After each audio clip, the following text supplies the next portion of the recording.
Let me start with you, Claire, because you and I have been sort of poring over these letters. Far from a form letter, they lay out the evidence. I mean, they've got the goods on these folks already. What happens next? It's really interesting what they put in these letters, because what they want to send the message to these folks' lawyers is this is not a fishing expedition. Right. We already know who was in that room with the Willard. We already know a great deal about what happened inside that room with the Willard. We know what the campaign was doing was stop the steal. So they're signaling to these people, don't think we don't know some of the stuff you did. And if you try to shade it at this point, you're liable to get caught in an even more serious allegation, and that is the kind of perjury that could really get you in trouble. It seems to also lay out that whether or not you as an individual, for example, Mr. Flynn, come and talk to us, we've got all these other people we've subpoenaed, and here's what we already know. I mean, these are scenes and these are things that happen in rooms where folks like Mike and Betsy and Robert Costa have already reported on a lot of the other participants. Is it also part of the pressure campaign to encourage or incentivize participation? I think it is. I think what they're trying to signal is, and they've kind of sent this signal before. I've heard Schiff say it. I've heard other members of the committee say it. You know, we've got a lot of evidence. Yeah. We need the testimony of these witnesses, and we're not going to be denied the testimony of these witnesses. But they should not think that they can come in and testify as if they're working on a blank slate here. And that's the way these subpoenas have been developed. I think it's smart. Now, they got to, like, turn up the speed on this, especially the DA in Fulton County in Georgia. I mean, this special grand jury should have been appointed months ago to do the investigative work, to ask the subpoenas. They have to bring it back to a regular grand jury in Atlanta for an indictment if they find criminal conduct. But all of this, I mean, everything needs to move more quickly.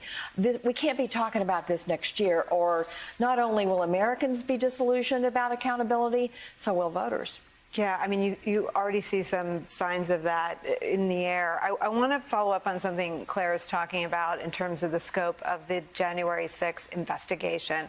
Betsy, Chairman Thompson, I think on Friday, talked, and Liz Cheney has been pretty open about it as well, about the number of witnesses, about the vast geographical scope of where they have investigators on the ground. Notably, it includes Georgia, but it also includes Pennsylvania and Arizona and Michigan. Tell me what stands out for you in the batch of subpoenas, and then we will all get into some of the individual letters.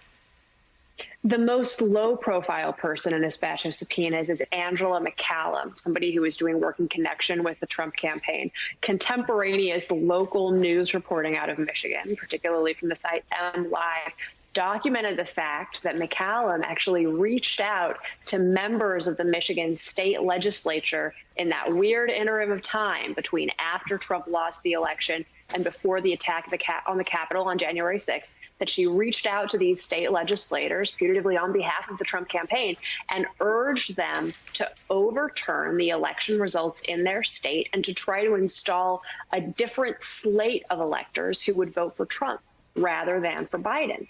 McCallum is somebody who's definitely gotten much less media attention than any of the other 5 people who received these subpoenas. And the fact that the committee is talking to people who've drawn this little attention from media highlights that they're not just pulling threads based on public reporting. They're also digging in, scrutinizing people who perhaps even other reporters haven't necessarily had the bandwidth to scrutinize as much. And that's what's going to make their findings potentially a lot more interesting. It's such an interesting point. We expect that I mean, I think you're right. You honed in on the one name that hasn't been covered by any one of you or anybody else. And to hear that sort of as an echo of what Chairman Thompson said on Friday, that they have investigators on the ground all over the country, is another window into how much work we don't see. Mike Schmidt, I want to read to you from the letter that went to Mr. Eastman. I know you've spoken with him and done some reporting on him. Here's what the committee had to say to him in this letter. The Select Committee's investigation and public reports have revealed credible evidence that you know about and may have participated in attempts to encourage the Vice President of the United States to reject the electors from several states, or at the very least, to delay the Electoral College results to give states more time to submit different slates of electors. In fact, you reportedly wrote 2 memoranda offering several scenarios for the vice president to potentially change the outcome of the 2020 election. The 2-page version of the memo expressly set forth a 6-part proposed plan of action, stating, quote, "So here's the scenario we propose." It concludes that the fact is that the Constitution assigns this power to the vice president as the ultimate arbiter. We should take all our actions with that in mind.